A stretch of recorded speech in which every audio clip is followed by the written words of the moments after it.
안녕하십니까. 이슈시다 시간입니다.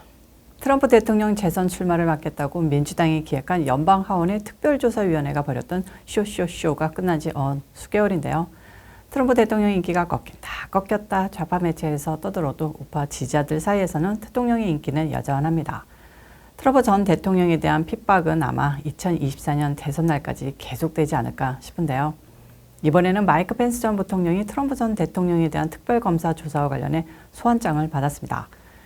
마이크 펜스, 사실상 1월 6일 상하원 합동회의에서 자신의 책임을 망각하고 수당적인 대선 결과를 그냥 인증해버려서 바이든 정권 탄생의 1등 공신이 된 라이노인데요. 법무부 조사를 받으면 어떤 소리를 할지 다 예측이 됩니다.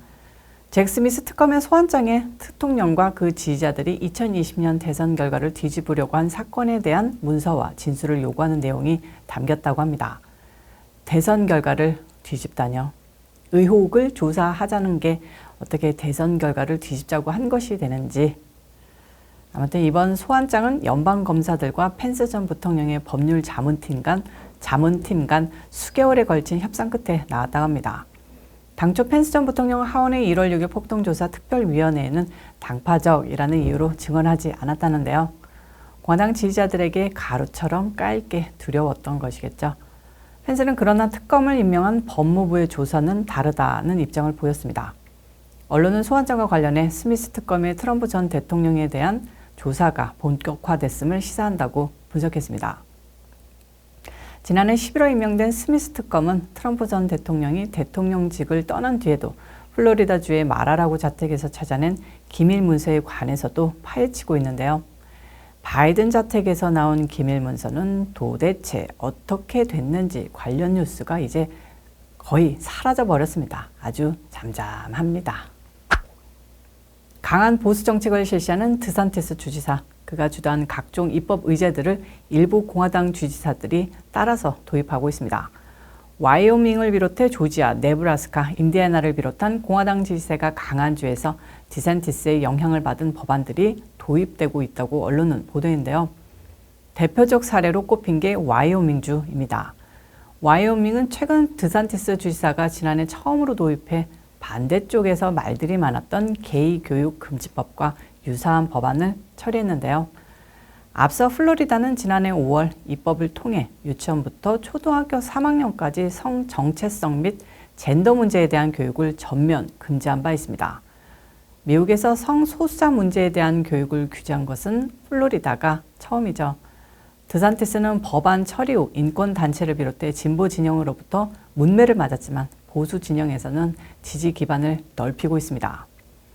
이런 영향 때문인지 드산티스의 지지도가 높아지고 있는데요. 일부 듣보잡 여론조사 업체에서 트럼프 대통령과 비교를 해서 드산티스가 높은 지지율을 기록했다며 좌파에서 보도하기도 했는데요. 트럼프 전 대통령을 견제하며 계속 드산티스를 띄우는 보도는 앞으로 계속 나올 듯합니다. 뉴욕타임스가 지난 국정연설을 보고 기분이 매우 나빴나 봅니다.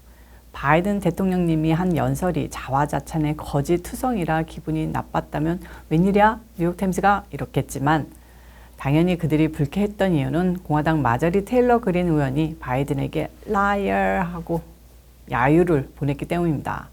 바이든 대통령의 국정연설 때 거짓말쟁이라고 고함을 지른 야당 의원에 대해 별다른 제재 움직임이 없는 것은 의회의 품격이 전반적으로 하락했기 때문이라고 지적질을 했는데요. 최근 국정연설에 방해가 될 정도로 야유를 한 마저리 테일러 그린 하원의원에 대한 징계 논의가 없는 것은 미국 정치권 전반적인 분위기 때문이라고 분석했습니다. 그린 의원의 행위는 하원의 품위 유지 규정 위반에 해당한다고 또한 그녀의 의상을 두고도 여러 언론에서 보도했는데요. 어쨌든 그들은 회의장에서 발언할 경우 의장의 허락을 받아야 하고 다른 정치인에 대해 발언을 할 때는 격식을 갖추고 개인적인 비난은 피해야 한다라는 규정을 어겼다는 겁니다. 참나. 누가 들으면 연설 때 야유하는 건 공화당 뿐인 줄 알겠습니다. AOC만 봐도 야유가 생활화된 의원인데요. 뉴욕타임스는 AOC를 추앙하는 거 다들 아실 겁니다. 자, 그린 의원에 대해 징계 조치가 추진될 조짐은 관찰되지 않고 있습니다. 징계를 추진해야 할 케빈 메카시 하원 의장이 극우 성향 의원들의 지원으로 의장 자리에 올랐기 때문이라며 메카시 의장에 대해서도 비꼬았는데요.